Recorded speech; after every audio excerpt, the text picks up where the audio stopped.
Bonjour et bienvenue dans le Comedy Studio L'Interview. Aujourd'hui, mon invité est l'humoriste Jean-Philippe Janssen. Après, tu sais, il y a un truc qui a bouleversé ma vie et qui a tout relativisé, c'est la mort de mon frère. Et quand mon frère est décédé, je crois que mes parents finalement se sont dit être pédé à côté, c'est pas très grave. À 22 ans, je me retrouve endetté de 90 000 euros, à pas savoir quoi faire, plus de travail, j'ai perdu le même jour, j'ai perdu mon mec, ma maison, parce qu'elle a été saisie, ma voiture, mon taf, j'ai tout perdu. Le Comedy Studio L'Interview, c'est parti. Et bonjour Jean-Philippe. Bonjour Serge. Ça va? Très bien et toi? En forme? Oui, Ouais. parfaite. Bon, alors on va pas se mentir, on se connaît. Oui, bien. On va se tutoyer. Ah, c'est mieux. Hein, voilà. Ouais. C'est un petit peu le nord contre le sud là. Oui, mais le nord et le sud, tu sais, tout ça se complète. Hein. On a forcément couché ensemble à un moment ou à un autre. C'est Ouais. ça le métissage.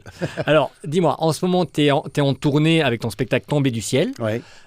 Si tu devais juste, on va juste commencer par ça, si tu devais juste résumer brièvement ce nouveau spectacle. Ce qui a changé la notoriété dans ma vie et mon arrivée dans le showbiz. Parfait, impeccable. Voilà, ça c'est un pro des médias. Tu voulais de la Hein. concision, c'est de la concision. Hein. Bon, alors on va papoter un petit peu, mais moi ce qui m'intéresse, c'est de connaître le Jean-Philippe avant qu'il soit connu.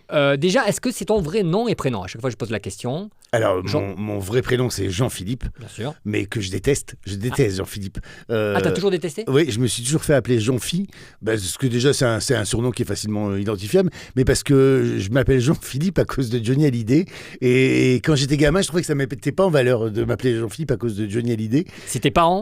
Oui, mon père est fan de Johnny Hallyday, Ok. donc il s'appelle Jean-Pierre, donc je m'appelle Jean-Philippe. Mon frère s'appelait Alexandre, je trouvais ça tellement plus classe, mais moi Jean-Philippe, j'ai jamais aimé, donc j'ai fait Jean-Philippe et j'ai fait rajouter un F, comme ça j'étais sûr que les gens pensaient que c'était peut-être le vrai prénom. Et donc alors, je veux tout savoir. Tu es né dans le Nord. Oui, Où ça? à Maubeuge, À Maubeuge. Ouais. Je connais bien Maubeuge. à la frontière belge. Maubeuge, ouais. Ouais. Et on peut te dire l'année ou pas du tout? Bah oui, 1973. 1973. Le 8 décembre, le jour de l'Immaculée Conception. Non. C'est vrai. Alors, comment tu étais quand tu étais petit? Est-ce que tu faisais le pitre? Comment tu étais? Comment était Jean-Philippe petit? Il était très aimé parce que j'étais le dernier d'une famille de 4. D'accord. Et il y avait une grande différence avec mon frère aîné et ma sœur et mon autre sœur, puisqu'il y avait 7 ans avec le plus vieux. Donc j'ai toujours été chouchouté en fait par les grands, ils s'occupaient bien de moi. Et en plus, comme je suis issu d'une grossesse très difficile, ma mère est restée allongée 7 mois pour m'avoir. 7 mois? Oui, c'était une grossesse à risque et elle a pris le risque. Donc un rapport très fusionnel avec ma mère. On va en parler après. Ouais. Très, très, très protégée, très, très protectrice avec moi. Donc, moi, j'ai une enfance heureuse et puis j'avais ce que je voulais. J'étais un gamin choyé et puis je faisais le pitre. Ouais, j'aimais bien faire Style rigoler. repas de famille, à Ouais, c'est ça. l'école. Les repas de famille. Je me souviens une fois, ma mère m'a enfermé dans la voiture parce qu'à un mariage, un vin d'honneur d'un mariage, je finissais tous les fonds de coupe. Non. Et j'avais 7-8 ans et il paraît que j'étais complètement bourré. Et donc, ça a commencé là. Le Nord. Le Nord, voilà. Mais non, c'était une enfance assez rigolote, ouais, heureuse et rigolote. Et tes parents, ils faisaient quoi dans la vie? Alors, mon père, il était contremaître dans une usine de fabrique de verre, Ah ouais. PPG Boussois, et il travaillait surtout la nuit parce qu'on était 4 et que ça payait mieux de travailler la nuit pour qu'on manque de rien. Et ma mère, elle était directrice d'un magasin Singer, les machines à coudre. Mais non. Ouais, c'est ça. Donc, elle travaillait. Donc, ma mère, elle était couturière aussi. Donc, Ok. donc voilà, c'est. T'allais souvent au magasin? Au pour magasin l'avoir de ma mère, ouais, elle m'a appris à faire mes ourlets de pantalon, mes rideaux. Je sais tout faire comme un bon gay qui a une bonne maman, qui sait tout lui montrer. Donc, j'ai été très vite intéressé à la couture par ma mère et je la voyais donner des cours de couture dans son magasin. D'ailleurs, donc tu nous fais une transition de malade. Ta mère est quelqu'un de très important pour toi. Tu en parles dans ton premier spectacle. Ouais, et dans le deuxième aussi. Et dans le deuxième aussi. Raconte-nous, donc il y a eu cette grossesse difficile, mais raconte-nous cette relation avec ta maman, quoi. Parce que déjà, cette relation de par rapport à sa grossesse, la naissance, et donc et le fait que je sois le dernier aussi, hein, tu sais, ça joue beaucoup dans une famille. Je pense que j'ai eu ce que les autres n'ont pas eu parce qu'on m'a laissé tout passer à moi parce que j'étais le petit dernier. Ouais. Donc c'était une place de choix. Et après, je sais pas, ma mère c'était un peu la médiatrice. Moi, j'ai mon père, mon père, c'était la figure même du patriarcat. C'est le mec à qui je n'osais pas parler. C'était un bourru. À l'ancienne. Ah oui, quand je devais pas demander quelque chose, je passais par ma mère pour qu'elle le demande à mon père. Mais moi, je n'osais jamais lui parler directement. Ou quand je devais lui parler, c'était il fallait que je prépare mon discours dans ma tête parce que je savais que j'aurais qu'une cartouche à tirer. Et que donc ça serait compliqué parce qu'il peut dire non, oui. Voilà, donc je passais toujours par ma mère pour adoucir les choses.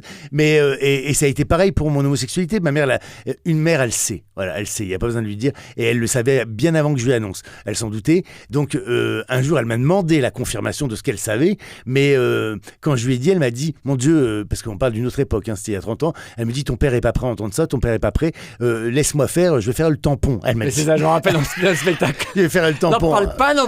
N'en parle pas. Et elle a trouvé le moment. Donc tu vois, elle réglait un peu les conflits. C'était un petit peu, je dirais, si je devais comparer ma mère à l'animal, je dirais que c'était la maman bonobo qui règle les conflits parce qu'elle amadoue son mari. Je ne sais pas si c'est avec le sexe ou quoi que ce soit, mais en tout cas, elle a toujours, on passait par elle, tout transité par elle, et donc c'était la vraie maman, la matriarche qui protège ses poussins et qui nous protège du coq. Mais ton papa, c'était vraiment style à l'ancienne, il arrivait, il mettait les pieds sous la table, c'était ta mère qui faisait tout. C'était pas volontaire, mais c'était l'époque qui voulait ça. Et puis lui, il travaillait à l'usine, il travaillait la nuit, il rentrait le matin, il dormait. Il manquerait plus qu'il fasse la vaisselle et qu'il passe l'aspirateur. Donc il se reposait et puis.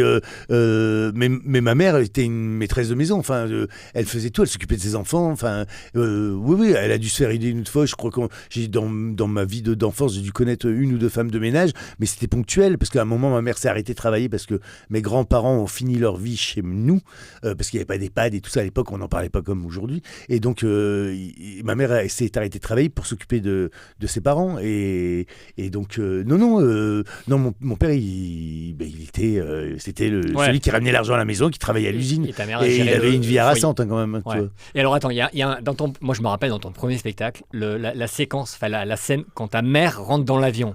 Ça c'est énorme quoi. On est d'accord. C'était quoi déjà ? Elle arrive, elle découvre. Non, elle parle avec toi. Le plateau repas, non, il y a pas tout un. Mais oui, parce que quand je suis rentré à Air France, j'avais le droit d'emmener mes proches de temps en temps sur un vol, et j'avais décidé d'emmener ma mère à Buenos Aires pour qu'elle voie mon métier parce que elle avait jamais voyagé, en tout cas pas aussi loin. Et donc elle est montée dans l'avion, mais ma mère elle est nature peinture, elle vient de Maubeuge et donc elle est arrivée avec son naturel, et son naturel tu voyais bien, elle était installée en business. Et tu voyais bien qu'elle n'avait rien à foutre en business parce qu'il y avait les petits hommes d'affaires qui sortaient leur ordinateur. Ma mère, elle a sorti sa broderie comme ça en business, et puis elle était comme à la maison. Elle me disait, Jean-Philippe, t'as pas de la moutarde. Voilà, c'était ça. Parce que, ah ouais, vraiment. Ouais. Ou moi, quand je faisais des démonstrations, elle disait au passage à côté, il est bien, c'est mon gamin. Donc une maman fière, mais avec un naturel qui force le respect. Et alors, par rapport au coming out, tu t'en parlais un petit peu. Ouais. Ça a été difficile d'en parler parce que apparemment tu n'étais pas le seul dans ta famille à faire un coming out. Non, mais c'est jamais facile d'en parler. De toute façon, même encore aujourd'hui, je crois que c'est compliqué. Il y a une appréhension à l'annoncer. Et moi, j'ai une famille, on est 4, et j'ai la chance, ou la malchance, mais je pense que c'est une chance, d'avoir une sœur lesbienne qui était plus âgée que moi, et donc qui a fait son coming out avant moi. Mais ça m'a pas servi parce que j'ai vu la réaction de mon père et de ma mère à ce moment-là, et c'était une déception d'avoir une fille lesbienne à cette époque-là, et puis juste d'avoir l'information, mais pas forcément être renseigné comme on peut l'être aujourd'hui. Donc, et puis il y avait cette pression des voisins, des on-dit, de l'honneur, de la famille. Donc ça s'est pas forcément bien passé pour ma sœur quand elle a dit. Donc moi j'avais une appréhension supplémentaire quand c'était à mon tour de le dire, en disant oh là là, j'espère que ça va pas se passer comme Evelyne, parce que et puis bon, en plus je dis, et puis si tu te remets une couche, tu viens à peine d'accepter la situation de ta fille, et ben voilà ton fils qui va te dire qu'il est payé. Donc c'était ça mon appréhension, et ça s'est bien passé avec ma mère, mais pas forcément avec mon père tout de suite. Non, il a entendu l'information, il l'a prise, mais il était hors de question que je parle d'un petit copain ou que je ramène à la maison.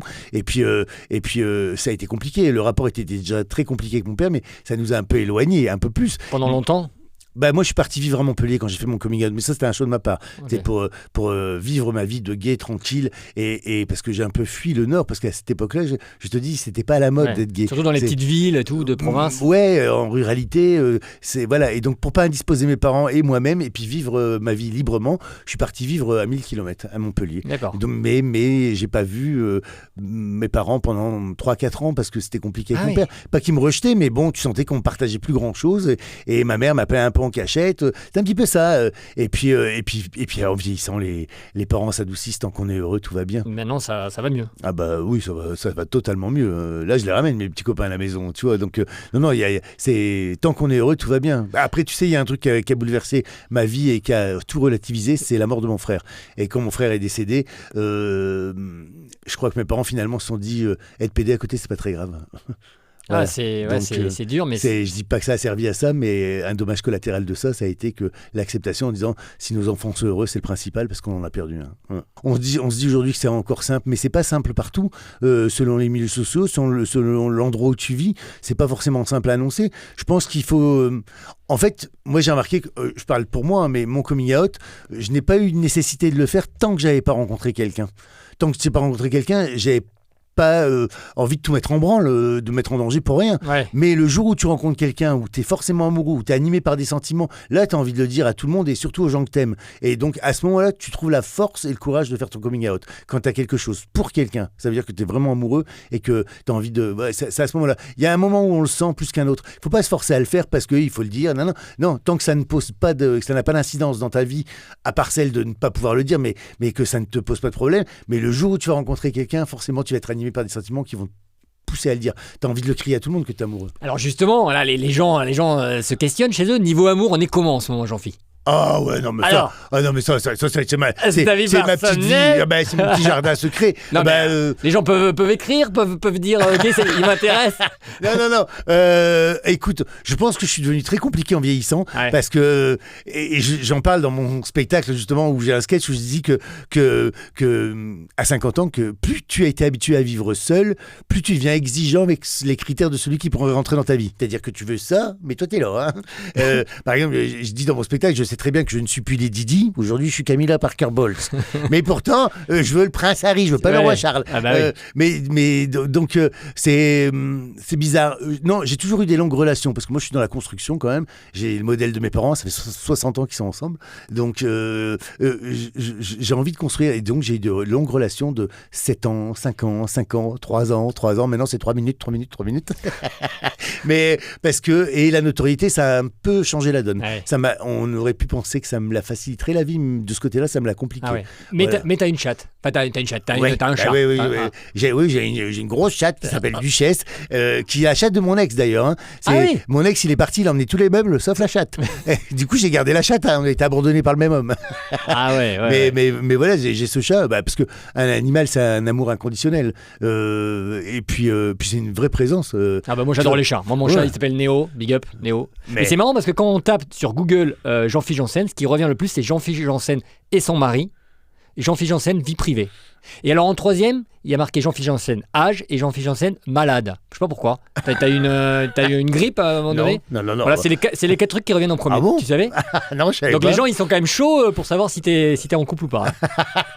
Bon bref, on ferme la page. Disons que en ce moment, je suis en couple épisodiquement. Voilà. Ouais. Jusqu'au jour où. Ouais, non, mais après, c'est pas quelque chose qui me pose problème. Et la solitude, je la vis pas mal. Mais non parce que t'as toutes les tournées, Oui, c'est pas comme si j'étais pas occupé ou que Ah j'avais oui. pas une vie. J'ai une vie trépidante quand même. Donc l'amour finira par se greffer là-dessus, mais c'est pas un but en soi. Et puis moi, je veux vivre des grandes choses. J'aime bien palpiter. Moi, je suis très comédie romantique, machin. Donc je veux un truc avec de la surprise, de l'amour. Alors justement, dans les comédies romantiques, il y a toujours des scènes où les gens ils courent comme ça dans les aéroports. On va revenir sur ton ancien métier. Alors on dit hôtesse de l'air ou qu'est-ce qu'on Steward. dit? Ah bah oui, Steward, je suis con. Ouais, voilà. Non, parce que dans ton spectacle, tu dis hôtesse de l'air à À couille. couille. Voilà, c'est ça. Ouais. Comment t'as décidé de faire ce métier? J'ai pas décidé. Ah, t'as pas dit? Non, en fait, j'étais à Montpellier, je vivais une rupture difficile parce que mon mec m'avait quitté et en me quittant, il avait pris la caisse des magasins qu'on avait.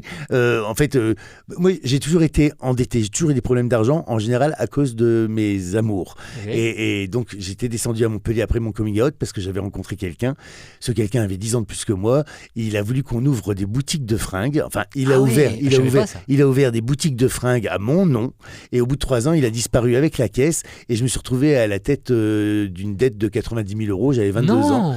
Et donc, à 22 ans, je me retrouve endetté de 90 000 € à pas savoir quoi faire. Plus de travail. J'ai perdu le même jour, j'ai perdu mon mec, ma maison, parce qu'elle a été saisie, ma voiture, mon taf. J'ai tout perdu. Et j'étais à Montpellier et je voulais pas remonter dans le Nord parce que c'était un constat d'échec et je voulais pas dire à mes parents que je m'étais planté et que j'avais des problèmes d'argent. Donc, et à ce moment-là, je me suis dit, mais qu'est-ce que je vais faire? J'ai que 22 ans. Et c'est une copine qui m'a dit, bah, moi je te verrais bien steward. Je ne savais même pas ce que c'était et j'étais jamais monté dans un avion. J'ai regardé sur internet avec le modem 56 cos, j'ai eu l'info et je dis bah oui, ça a l'air pas mal. Et c'était les grandes années d'Air France qui recrutaient à fond et j'avais pas d'argent pour cette formation qui coûtait un peu cher, cette formation aéronautique. Et à ce moment-là, je me souviens, j'étais tellement désespéré, j'avais pas de thunes, j'avais des huissiers au cul, je devais de l'argent partout et j'avais un vrai projet professionnel parce que je voulais m'en sortir. Et à ce moment-là, alors tout le monde a des choses à reprocher au gouvernement Jospin, pas moi.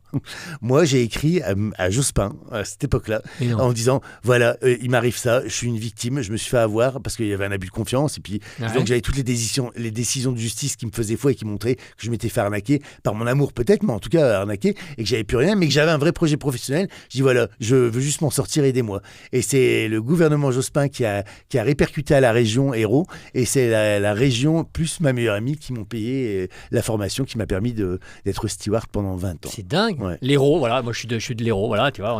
Alors, est-ce que tu as un souvenir de malade en vol pendant toutes tes années là? T'as fait combien de temps steward? 20 ans. 20 ans. Bah oui, forcément j'en ai des souvenirs de malade. Le truc le plus, tu te dis... Non, je crois que c'est la première fois que j'ai survolé Rio. Je crois que c'est la plus belle ville au monde pour moi. C'est le plus beau paysage quand on arrive. Quand tu vois ce Corcovado, moi je suis très croyant. Donc quand tu vois ce Corcovado, le Christ Rédempteur, et que tu arrives en avion, tu vois tout ça.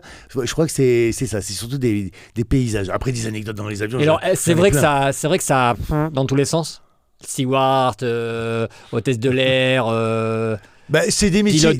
Non, mais c'est des métiers qui s'y prêtent, comme le médical, les infirmières, les médecins, tu vois. C'est des métiers qui s'y prêtent. Ce qui se passe à Rio reste à Rio. T'es avec des gens qui sont en représentation, t'as des belles hôtesses, des beaux stewards, des beaux pilotes, et où tu rencontres des gens aussi en escale et des gens dans les avions. Donc la tentation est 4 fois plus grande qu'ailleurs. Donc oui, ça arrive, ça se passe. Oui, bah ça se passe. Maintenant, on peut pas dire qu'on est tous des salopes et non, j'ai pas dit ça. mais en tout cas, c'est un milieu qui te permet de le vivre si tu as envie de le vivre. Ouais. Voilà. Ouais. Bon, alors, on ferme la page d'Air France. En 2006, tu es candidat de l'émission Apprendre ou à laisser, animée par Arthur sur TF1. Et en 2014, tu participes à Recherche appartement ou maison de Stéphane Plaza. Pourquoi tu fais ça? Quelle est l'envie? C'était d'être connu? C'est quoi ta première envie quand tu participes à ces émissions? Pas du tout, parce qu'au moment où je fais ces émissions, en tout cas, Apprendre ou à laisser avec Arthur, je suis steward et je suis très bien steward et je compte pas devenir artiste du tout. Ah, pas du tout. Mais même artiste, je suis pas devenu parce que c'était une volonté. Ça l'est devenu après, mais le déclic à la base, non, c'est pas ça. C'est pas une conviction de gamin. Mais je me suis rendu compte en faisant l'émission d'Arthur que j'aimais bien la caméra et que la caméra m'aimait bien. Parce que on restait en plateau, je sais pas si tu te souviens de cette émission, mais on restait quelques temps en plateau avant de passer soi-même. Et donc, c'était de l'humeur. Et j'en faisais beaucoup d'humeur. Et j'avais sorti quelques vannes, et ce qui fait qu'Arthur m'avait un peu repéré. Et tous les jours, il venait me voir en disant tu trouves une bonne blague aujourd'hui. Voilà, donc c'était ça. Ouais. Donc j'étais devenu un peu le trublion du truc. Mais ça m'a plu, ce truc, ce ping-pong. Et j'aimais bien la caméra. Mais pour autant, j'ai fait ce jeu, j'ai gagné. Après, je suis retourné dans ma vie de l'aérien. C'était un petit épisode. Mais à ce moment-là, je me suis dit, j'aime bien les paillettes et la télé.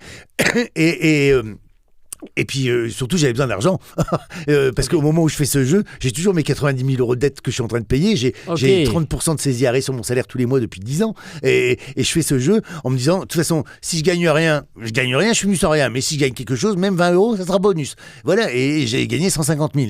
Donc ça a été un petit coup de pouce du ciel pour régler tous les problèmes que le tri m'avait laissés. Donc je crois un petit peu au destin, aux roues qui tournent. Et après Et après, quand je cherchais un appartement, je devais m'installer sur Paris parce que pour me lancer dans cette carrière, tu te doutes bien qu'on ne serait pas venu me chercher à Montpellier, il fallait que je monte à Paris. Et quand j'ai cherché un appartement à Paris, je regardais cette émission qui était en vogue à l'époque et je dis c'est quand même con cette émission. Je dis il faut aller rechercher à ta place, t'as jusqu'à choisir. Voilà. et donc j'ai fait le casting de l'émission, j'ai été pris parce que personnalité. Oui, sûrement. Ouais. Et j'ai fait l'émission pour trouver un appartement. Voilà, c'est comme ça. Mais à ce moment-là, je suis toujours steward et je ne pense pas être autre chose que steward. Mais petit à petit, tu commences à se dire le métier, ça m'intéresse, les paillettes, tout ça et tout. Et c'est là où tu commences à écrire des sketchs. On est d'accord, c'est dans quelles années? Non, 2011, j'écrivais. En fait, j'écrivais pas des sketchs. Là, les paillettes m'attirent, mais non, je suis habitué à la caméra. En tout cas, elle ne me fait plus peur. Mais j'ai pas de plan de carrière non plus. Je suis dans les avions, je fais rire les gens dans les avions parce que je raconte des anecdotes. J'ai 15 heures de vol en général. Je suis sur de long courrier. Ouais. J'ai le temps de faire du lien, de raconter des histoires aux équipages, aux gens. Et donc, j'ai été connu un peu pour ça, pour raconter des blagues ou des anecdotes vécues sur le vol d'avant. Et donc mais c'est mes collègues qui me disaient t'as une façon de raconter des histoires, tu captes l'attention, tu devrais écrire des sketchs. C'est eux qui t'ont poussé, ouais. C'est tes collègues. Ouais, notamment une. Mais tout le monde me disait ça. Je dis, j'étais pas sûr que ce que je racontais dans l'avion pouvait intéresser d'autres gens. Et c'est une copine hôtesse de l'air, Pénélope, que je remercie toujours, qui m'a inscrit à mon insu à un concours d'humoriste qui s'appelait le Printemps du Rire à Toulouse. Ah, bah oui. En me disant, écoute, maintenant, tu perds ton temps dans les avions, voilà, je t'inscris au concours, tu dois y aller. Donc j'y suis allé. Et on était 900 candidats au départ, parce que c'était plusieurs semaines, il y avait des tremplins, machin. Et j'ai fini finaliste de ce concours. J'ai pas gagné. C'est Céline Groussard qui a gagné à l'époque. Ah, et j'étais finaliste, mais à ce moment-là, je me suis dit, tiens, il se passe quelque chose, est-ce que je raconte? Donc tout ce que je racontais dans les avions depuis des années, j'ai commencé à le compiler, à en faire des sketchs, et ça m'a donné la trame de mon premier spectacle. Donc tu arrives sur Paris, tu fais... Moi, je t'avais vu dans un petit théâtre avant le théâtre Beau-Saint-Martin. C'était Ziertiste. C'était rue Pradier, je crois. Voilà, donc parce qu'en fait, Jean-Phi a joué dans mon ancien théâtre qui s'appelait le théâtre Beau-Saint-Martin dans les années de 2011, 2012. Ouais. On a connu les attentats, c'était pas très drôle, le 13 novembre 2015. Et c'était ce soir-là, moi je me rappellerai toute ma vie. Moi je suis resté bloqué dans ton théâtre jusqu'à 3h du matin. Voilà, moi je me rappelle, j'arrivais. En sachant pas ce qui se passait dehors et en entendant des hélicoptères, des gens courir et machin, et se dire c'était la fin du monde.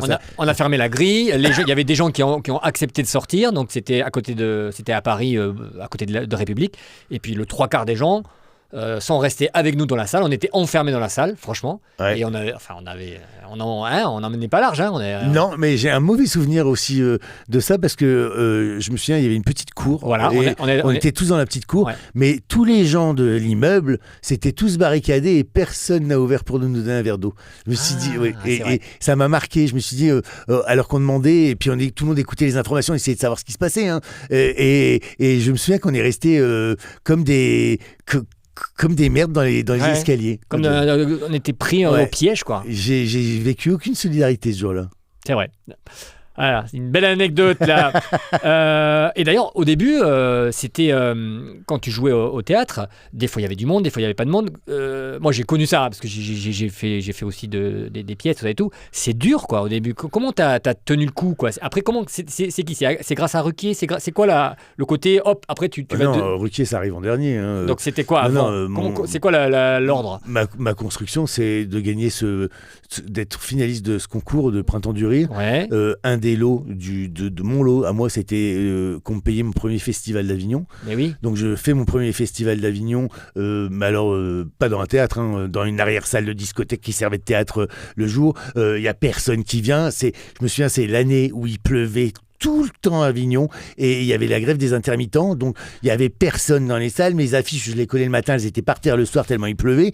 Tu sais, comme c'était une arrière-salle de discothèque, ça sentait la pisse, l'urine, la bière, tout ce que tu veux. Et nous, on jouait là-dedans et il n'y avait pas de monde. Et je crois que le minimum devant qui j'ai joué, c'était 3 personnes.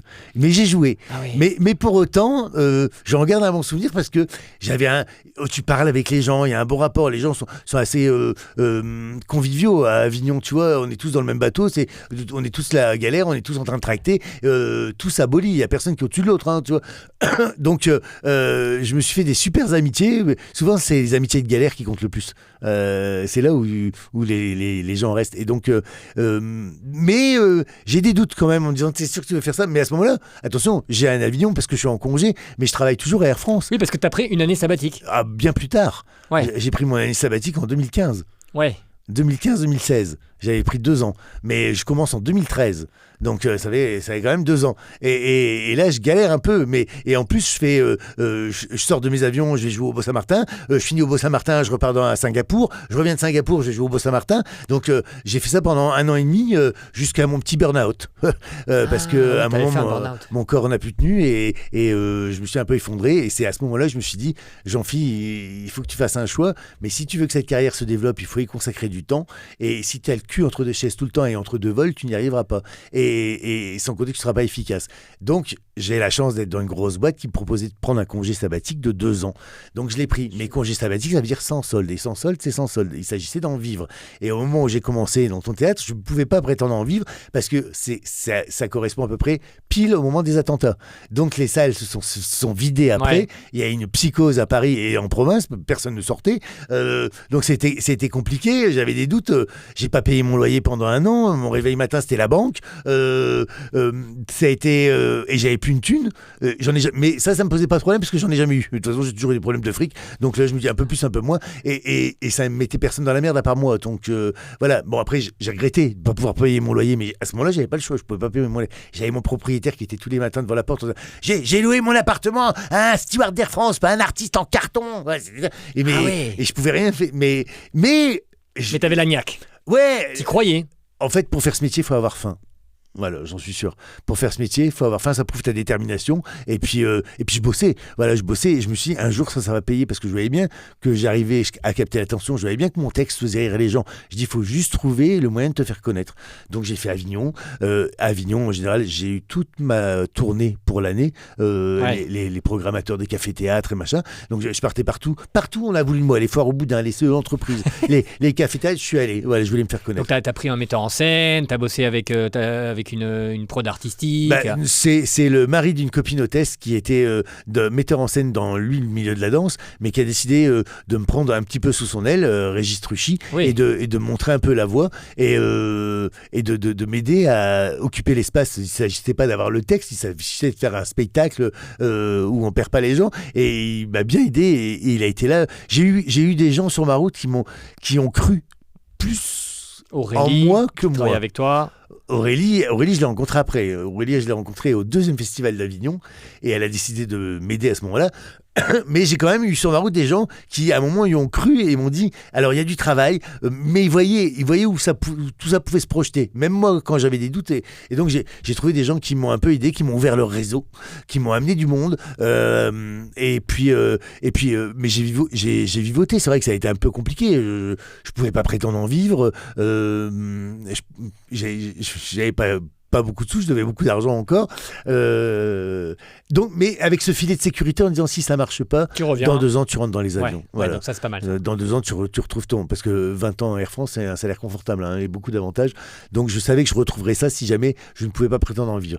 Et du coup là ça marche, ça commence à remplir, ça marche. Au 2e Avignon, il y a un petit bouche à oreille qui s'est mis en place. Je commence à avoir un petit nom dans ce microcosme de l'humour. Mais en tout cas on me reconnaît. Les gens, c'est pas encore ça. Et puis je suis pas médiatisé, mais je me rappelle bien au 2e Avignon, le flying là avec ma valise, en steward et tout. Non. Oui, c'était un personnage, mais ça commençait à attirer l'œil et voilà. Et donc là, il y avait un peu plus, donc il était un peu mieux le festival, mais toujours pour autant, j'étais toujours déficitaire. Pouvais toujours pas. Et je fais un plateau d'humoriste avec Vincent de Dienne. Et je sympathise avec Vincent de Dienne, on discute, on papote, et Vincent de Dienne dit à Laurent Ruquier, tu devrais aller voir à Avignon, il y a un steward qui fait rigoler. Laurent était très occupé parce qu'il s'occupait de Vincent de Dienne, machin, mais il n'a pas eu le temps d'aller voir, mais il a pris la peine de regarder un de mes sketchs sur internet qui était le sketch de mon coming out. Et il m'a dit forcément, ça a résonné, forcément. Ouais. Et il a envoyé son bras droit, Sophie Hasbrook, me voir au théâtre. Elle est venue me voir, elle m'a attendu à la fin en disant Laurent Ruquier aime beaucoup ce que vous faites. Alors, c'est gentil, ça te fait du bien d'être reconnu par tes pairs, mais en tout cas, à ce moment-là, ça me donne pas l'argent. Et puis je dis, c'est bien, mais c'est déjà bien. Oui, mais c'est très bien, j'étais très content. Mais ça, c'est en juillet, et moi, je dois remonter dans les avions en décembre. C'est ma deadline, c'était la dernière année. Ah oui. Donc, mon Avignon, il est mitigé. En septembre, je recommence dans ton théâtre au Beau-Saint-Martin. C'est ma première, il y a 15 personnes, dont 5 invitent. Donc là, je me dis, j'appelle mon meilleur ami, je dis là, je pense qu'il faut que je remonte dans les avions à la fin de l'année. Je ne peux pas, ça sera pas possible. Et Laurent Ruquier m'appelle mi-septembre. Je me souviendrai toujours, c'était un numéro masqué. Et moi, à l'époque, un numéro masqué, c'est forcément un huissier ou la banque. Et donc, je décroche et je reconnais sa voix. Et puis, il me dit, voilà, ça a pris un peu de temps pour que je vous appelle parce que vous n'êtes pas connu. Et il a fallu convaincre RTL parce que vous n'êtes pas connu. Donc, je leur ai dit que quelqu'un qui était ch'ti, qui était gay et qui était steward avait forcément des choses à raconter. Venez faire un essai aux grosses têtes. Et donc, j'ai fait mon essai. Je suis allé. Mon essai, c'était mon essai pas de la dernière chance, mais c'était ma dernière ligne droite. Ouais. Et je suis allé aux grosses têtes et la suite, vous la connaissez. À la première, je suis rentré aux grosses têtes à 16h, à 18h, je suis ressorti, j'étais une vedette. C'est exactement comme ça que ça s'est passé. C'était dingue. une fulgurance. C'est dingue. Ouais. Et, donc j'allais te poser la question, à quel moment tu t'es dit, ça y est, je suis une célébrité? C'est là, à ce moment-là, alors? Ah bah non, là je comprenais pas ce qui m'arrivait parce que un mois avant tu remplis pas la salle et tu te dis il faut que j'arrête, et puis t'as la banque qui te téléphone tous les matins, et puis t'as encore les huissiers, et un mois après tout le monde te veut. En plus j'ai percé en radio, c'est-à-dire que les gens connaissaient ma voix et pas ma tête, donc et on passe de ton théâtre qui était devenu trop petit, on avait doublé les séances, on passe au grand point virgule 4 fois par semaine et c'est plein, et les gens font la queue dehors sans connaître ma tête. C'est dingue. Et là tu te dis c'est pas possible. Moi j'ai un espèce de truc judéo-chrétien qui dit on va me le reprendre, ça va trop vite, on va me le reprendre. Bonne étoile, t'as une bonne étoile. Oui, mais à ce moment-là, je considère pas que c'est une bonne étoile parce que ça va tellement vite que ça m'angoisse. Je dis c'est pas normal. Et puis tout se dérobe autour de toi, tout le monde change, tout le monde te veut alors qu'on ne te voulait pas il y a un mois. Des gens que t'as pas vu depuis 20 ans, tout le monde revient. T'as des nouveaux amis, quoi. Et mon mec me quitte au même moment. Parce qu'il supporte pas justement la notoriété soudaine. Donc je vis un truc formidable que n'importe quel artiste rêve de vivre sur scène. Et dans ma vie perso, en gros, je suis acclamé au théâtre et je rentre chez moi, j'ai plus de meubles. Voilà. Et mon mec s'est tiré. Et je peux pas me plaindre. Et je peux pas me plaindre parce que je me dis mais c'est génial ce qui t'est arrivé. Puis maintenant que t'es connu, tu vas retrouver 10. Mais non, moi j'avais juste envie de dire j'ai une peine de cœur, je vais pas bien. C'est génial, mais c'est juste deux sphères qui sont différentes. Et tes parents, comment ils ont vécu cette célébrité justement? Ils se sont fait un peu dépasser, mais après ils l'ont vécu de loin et en province, donc on s'en rend pas compte quand on est dans ce microcosme à Paris, là, c'est ici. Ils voyaient bien qu'il se passait quelque chose, mais après, en tout cas, ils étaient si pas fiers, rassurés, parce qu'ils se sont fait du souci en disant, et les parents, c'est normal, se font du souci sur le lien matériel en disant, mais s'il n'arrive pas en vivre, comment il va faire et qu'est-ce qu'il va devenir? Voilà, parce que tu penses bien que mon père ouvrier syndicaliste toute sa vie, quitter Air France, c'est une folie. Donc moi qui ai connu une vie classique avant de travail et qui ai connu la vie tout court et la précarité souvent, je me retrouve des fois avec des gens qui sont déconnectés de toute réalité parce que ça leur est arrivé tôt, la notoriété, donc ils sont un peu hors sol et donc tu te dis mais ils se rendent pas compte. Toi t'as gardé la tête sur les épaules. Je pense. Je suis au courant de la vie, de la conjoncture, je fais toujours attention au prix des choses, je vois la petite retraite de mes parents, j'ai encore ce côté de quand payer une salade 60 € à Saint-Tropez, une salade César pour 2 tomates et 3 morceaux de poulet, il n'y a rien qui justifie que tu vois, c'est ça. Je veux bien mettre le prix, parce que si j'ai les moyens, je veux bien mettre le prix pour les choses de qualité, mais me faire arnaquer comme un con, non. Parce que sous prétexte que tu aurais de l'argent, non. Bien sûr. Alors, on va faire maintenant des questions un petit peu plus sérieuses. Le temps filoche. Si tu n'avais pas été humoriste et steward, tu aurais fait quoi? Je pense que je n'aurais pas fait steward toute ma vie parce que pour moi c'est un métier qui collait à jeune et je voulais pas être vieux steward. Je voulais pas que le chariot me serve d'ambulateur.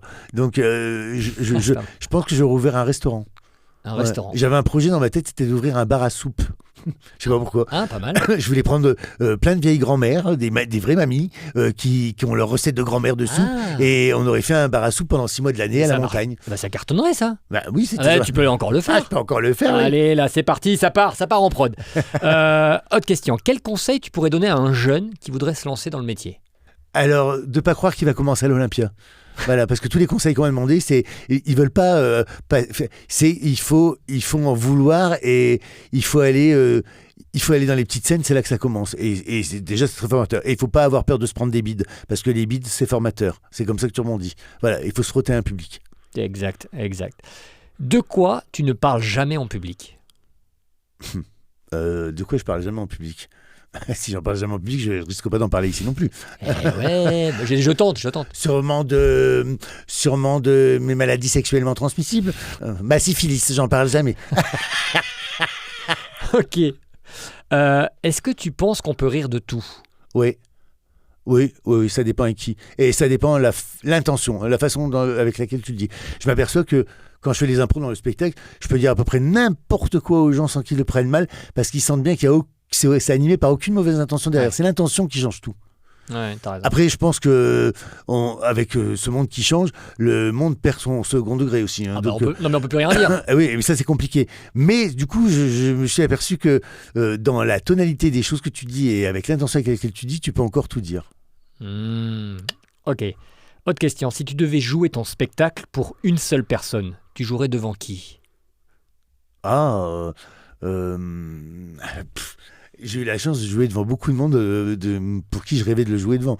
Je sais pas à qui. Je sais pas. Sûrement, j'adorais jouer pour Véronique Sanson. Ah ouais. Ouais, je sais pas pourquoi, j'adore cette femme, je l'admire. En fait, je vais te dire une chose, Véronique Sanson a couvert absolument toutes mes ruptures. C'est-à-dire que chaque fois que j'ai une rupture, j'écoute du Véronique Sanson. Donc j'ai beaucoup écouté Véronique Sanson. Et donc, du coup, j'ai appris son œuvre, cette femme, je me suis intéressé beaucoup à elle. Donc, il y a beaucoup de choses d'elle qui résonnent en moi. Donc, j'aimerais bien un jour avoir Véronique Sanson dans ma salle. Tu peux lui dire. Véronique Sanson, alors moi, eu égard à toutes les chansons de vous que j'ai écoutées en pleurant avec mes mouchoirs, j'aimerais que vous veniez rigoler avec moi dans ma salle. Voilà, ça c'est fait. Autre question, quelle est la partie de ton corps que tu préfères et que tu détestes? C'est une question. C'est les questions, mais on finit par les questions. La partie de mon corps que je préfère, je dirais c'est mon torse. J'arrive, je trouve que comme j'ai fait beaucoup de sport étant jeune machin, j'ai des bons pecs, j'ai un bon torse. Ça va, je suis assez content de mes bras, du haut de mon corps. Je trouve que allez, ce serait le bas de mon corps que j'aime le moins. J'aurais voulu être plus grand déjà. J'aurais voulu avoir des bonnes cuisses, des beaux mollets. Des mollets, j'ai remarqué, si t'en as pas, t'en auras jamais. T'as beau travailler ce que tu veux, si tu n'as pas de mollets, tu n'en auras jamais. Et j'ai pas de mollets. Ok, on prend. On va terminer cette interview par l'interview si t'étais. Ok, jingle. Jean-Philippe Janssen, si t'étais un plat, tu serais des lasagnes parce que c'est réconfortant. Si t'étais une position du Kama Sutra. Je les connais pas moi, elles ont un nom. Bah oui, elles ont un nom. Je sais pas quoi. La brouette espagnole. Oui, je les connais pas moi. La truelle portugaise, j'en sais rien. Je sais pas moi. De toute façon, je les adore toutes. Hein. C'est moi qui les ai inventées. Alors. Ok. Si t'étais une insulte. Sa mère la pute, j'adore le dire. Je sais pas pourquoi. C'est le truc qui sort quand je suis énervé. C'est automatiquement ce qui sort. Je sais pas si c'est l'insulte que je voudrais être, mais c'est sa mère la pute. Si t'étais un fruit. Une banane. Hein. Si t'étais une excuse bidon d'un retard. Je me suis fait renverser par un chien. C'est con. C'est tout. Si t'étais un autre humoriste. Sûrement Muriel Robin. Ah oui, ouais. T'adores? Si je fais du théâtre, c'est elle qui m'a donné l'envie. Ouais, quand j'étais ado, c'était les DVD de Robin en boucle quand j'allais pas bien. Donc, je trouvais que c'était un œil nouveau sur l'humour, Muriel Robin. Ouais. Ok. Si t'étais un meuble. Une table de nuit, comme ça je suis près du lit, je vois tout ce qui se passe. Si t'étais un animal. Je serais ma chatte. Hein. Si t'étais une panne. Une panne de réveil. Une panne de réveil, ok. Si tu étais un bruit gênant. C'est un pet de fouf. Ok. Parce que comme ça, je suis sûr que je suis pas concerné. Mais j'ai plein de copains qui me l'ont imité, je dis ça a pas l'air joli. Ouais. Bon. Voilà. Si t'étais une appli. Je serais une appli de rencontre. Ah ouais? Ouais. T'as déjà fait des... Oui. Oui, oui. Voilà. C'est moi qui ai lancé le concept en Europe. Hein. Non, mais parce que, oui, une appli, mais avec des choses plus précises que de la consommation de viande. Voilà. C'est mieux d'avoir des matchs et des choses comme ça, c'est ça. Ok. Si t'étais une odeur. Je serais la vanille. Ah ouais? Ouais, j'aime bien le parfum vanille. C'est sucré. Ok. Ouais. Si tu étais un super pouvoir nul, mais très spécifique. Je peux retirer le slip des gens en les regardant. C'est nul, mais c'est spécifique. Si tu étais une chanson. Je serais Like a Prayer de Madonna. Ok, très bien. Si tu étais une blague. Je Si j'étais une blague, je serais une blague de blonde. Ok. Bon. Si t'étais ta mère. Oui. Ouais, en fait, je me rends compte qu'il n'y a pas de question, en fait. Et donc, si j'étais ma mère, quoi? Bah, si j'étais ma mère, ça me poserait problème. Je serais plus homosexuel. Ouais, bah, ça j'enlève, quoi. Et dernière question, si t'étais Jean-Phi adolescent qui parle aux Jean-Phi d'aujourd'hui, tu lui dirais quoi? Je lui dirais, t'as bien fait, l'aventure est au coin de la rue et t'as bien fait de suivre tes instincts. Voilà, continue. Bravo, c'était Jean-Phi Janssen, on l'applaudit. Bravo, merci Jean-Phi. Merci pour tes questions débiles. Il n'y a pas eu que des questions débiles. Tu as été un peu le parrain de cette interview. On est suivi les plâtres, j'espère que ça s'est bien passé. Non, mais franchement, moi j'ai appris plein de choses. J'espère que vous, chez vous, vous avez appris plein de choses. C'était assez... Merci mille fois d'être venu. Je vous en prie vivement. Longue vie à ta tournée. Donc tu pars, tu as plein de villes. Sur les routes, oui. Il y a beaucoup de dates, il y a une tournée de Zénith. Il y a beaucoup de choses qui se profilent avec ce spectacle qui a une jolie vie. Franchement, pour le deuxième, je suis très heureux parce que ça prouve que j'ai réussi l'examen de passage. Et le deuxième spectacle a une plus belle vie que le premier. Oui, je l'ai vu au Théâtre des Champs-Élysées, non? À la Comédie des Champs-Élysées. À la Comédie des Champs-Élysées, je l'ai vu, donc c'est un super spectacle. Donc allez voir Jean-Phi partout en France. Merci Jean-Phi. Merci Serge. À très vite. Ouais. N'hésitez pas à vous abonner pour plein de vidéos, des interviews, des coulisses, des fictions de courts-métrages. Voilà, si vous aimez l'univers de la comédie. Abonnez-vous. Salut. Bisous.